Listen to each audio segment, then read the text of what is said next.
welcome to the Borealis Experience. I'm your host Aurora, life coach and companion on this beautiful journey called life. I hope you feel good. I hope you feel safe, supported, loved, seen, heard. If you don't feel good at the moment, I hope that my episode here is going to bring you a lot of value and empowerment, inspiration. Please note that my podcast is kind of organized as a build-up. So if you're new to this podcast, please subscribe and start out with season number 1. And you'll see over time that, it is a beautiful build-up. I go pretty much into depth from the beginning. If there's any episodes, if there's any topics that are intriguing, let me know. And if there's any topics that you want me to talk about in the future, also let me know. Connect with me on Facebook, Aurora Eggert, or join the Aurora Eggert coaching page. All right, let's dive into today's topic. Are you abandoning yourself? First off, what is abandonment and how can you abandon yourself? As you maybe know, or maybe you're new to my podcast, I share my experiences, my thoughts, my feelings about certain topics. And I would say that abandonment is when we don't feel supported.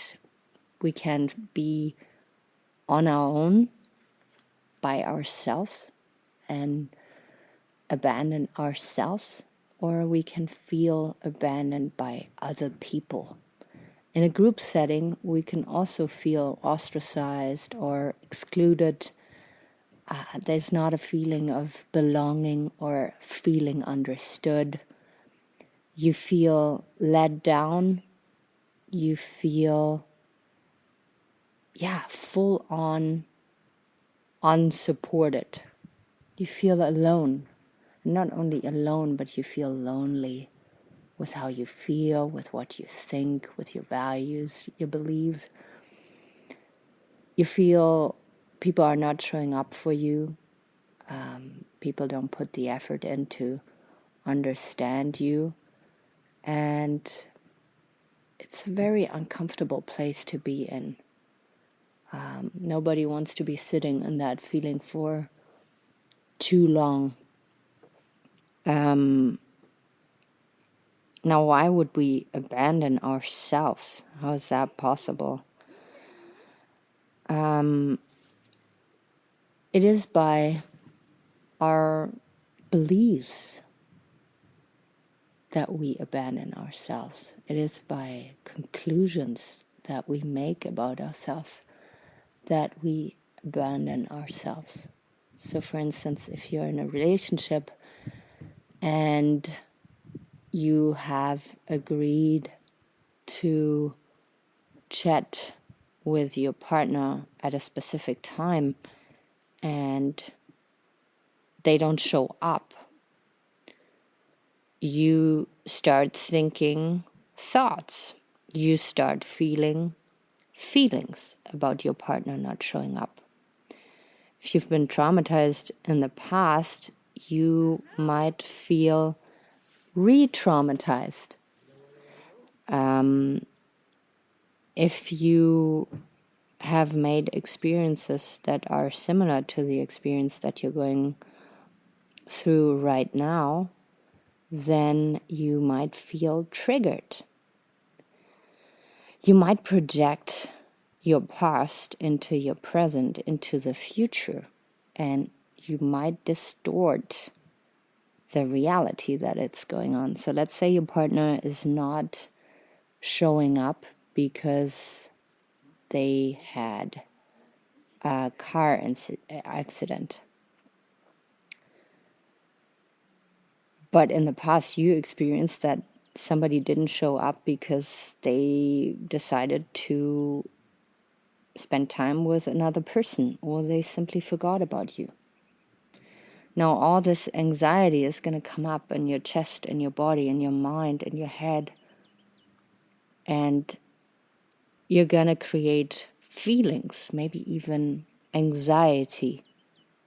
There's going to be a buildup inside of you. And when your partner comes home later, you might lash out, or you might avoid them, whatever your coping mechanism is, your way of dealing with challenging feelings. You're gonna react to the non-showing up of your partner. If you had really good experiences so far and you don't really put much importance into if a person is showing up or not, you will have a very different reaction. So the way we self-abandon in certain situations is in thinking, yeah, well, we're not worth it anyways. Yes, I'm not as interesting as other people anyways, or that person is too cool, too interesting anyways, and they are out of my league, so of course they're gonna abandon me and not show up for me. So it is kind of a trauma reaction that you have. It is conclusions that you make about yourself that have nothing to do with reality, and even make your present situation worse. Let's say you are in a relationship and there is a fallout, you guys break up. Chances are that your conclusions about yourself are going to be similar to the ones that you made in the past. And you're going to kind of project the past onto the present and say, yeah, well, this happens to me all the time. Life is shitty. I'm not worthy. I'm too complicated. And what it does really is that you put yourself into a victim mentality. You put yourself in a place of disempowerment, of unresourcefulness, a position that is really, detrimental to your self-esteem.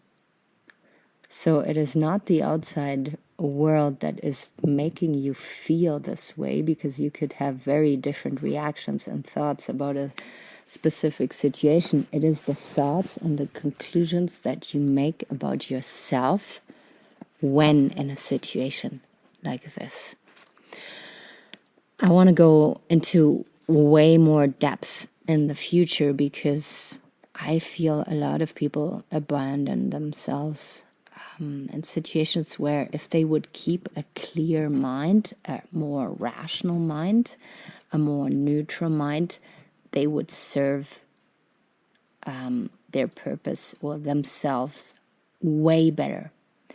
And at the start, it's going to be very weird and uncomfortable to kind of go against your old beliefs and to neutralize your super emotional and dark conclusions and thoughts and feelings that you have.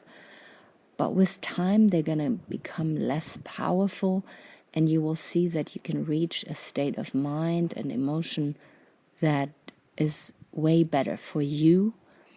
And the beautiful thing about this is that your relationships to other people will change as well. And why is that so important? It is so important because I believe that relationships are life. We are in constant relationship with our environment, and if we are healthy in our mind and our heart, we are in constant relationship with people. Of course, we're going to have alone time. That is also very healthy. But as a whole, we're always in relationship with the creatures, the people around us. And the more clear we are about who we are, the more clear we are about the healthy conclusions we make about ourselves in certain situations, the better we feel about ourselves, the better decisions we're going to make, the better reactions, responses we're going to have to the people around us. And it is very, very important when you are on a path of healing, when you are on a path of letting go of old patterns and belief systems. It's always important to, when you feel triggered, to question your belief that is being triggered in the moment and to ask yourself, is this really true? Is it really true that you are unworthy and that people are going to mistreat you anyways? If yes, why? If no, how can you start letting go of this belief? How can you replace it by a more healthy set of beliefs? This is what I'm here for you to become aware of. And I'm so excited to have more and more people joining me and on a path, on a coaching path with me. It is incredibly precious work and just a path that I chose for myself that is incredibly healing.